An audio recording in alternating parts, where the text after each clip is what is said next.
Have you ever noticed how certain foods don't just change your hunger? They change your mood, your focus, even the way you react to small things? It's easy to think food is just fuel. You eat, you get energy, and that's it. But the truth is a bit deeper than that. Some of the things we eat every day might actually be shaping the way our brain works in the background, quietly, without us noticing. Take ultra processed foods, for example. They're designed to be convenient, cheap, and incredibly tasty. But that perfect taste isn't accidental. It's engineered to hit your brain's reward system in a very specific way. Every bite sends a small dopamine signal, the same chemical involved in motivation and pleasure. Over time, your brain starts expecting that level of stimulation. Normal food begins to feel less interesting. Even normal life can start feeling less exciting. And then there's sugar, not just as a treat, but as a pattern. When you eat it often, your brain learns a cycle: quick reward, quick drop, and then craving again.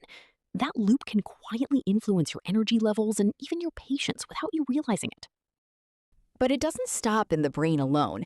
There's something called the gut-brain connection. Your gut is full of bacteria that communicate directly with your nervous system. When your diet is heavy in processed foods and low in real nutrients, that balance shifts. And when your gut is off balance, your mood can feel off too. Anxiety can feel louder. Focus can feel scattered. Even your emotional reactions can feel stronger than usual. Inflammation plays a role here as well.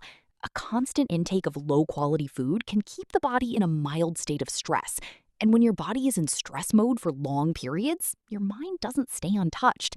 You may feel more tired, more irritated, or just mentally foggy without knowing why. What's interesting is how subtle all of this is. It doesn't feel like a dramatic change.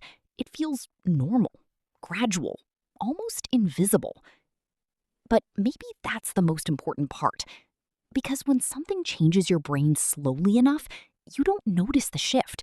You just become it.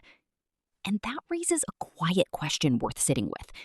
If food can influence your energy, your focus, and your emotions over time, then how much of what you feel every day is really you, and how much is what you've been feeding your brain?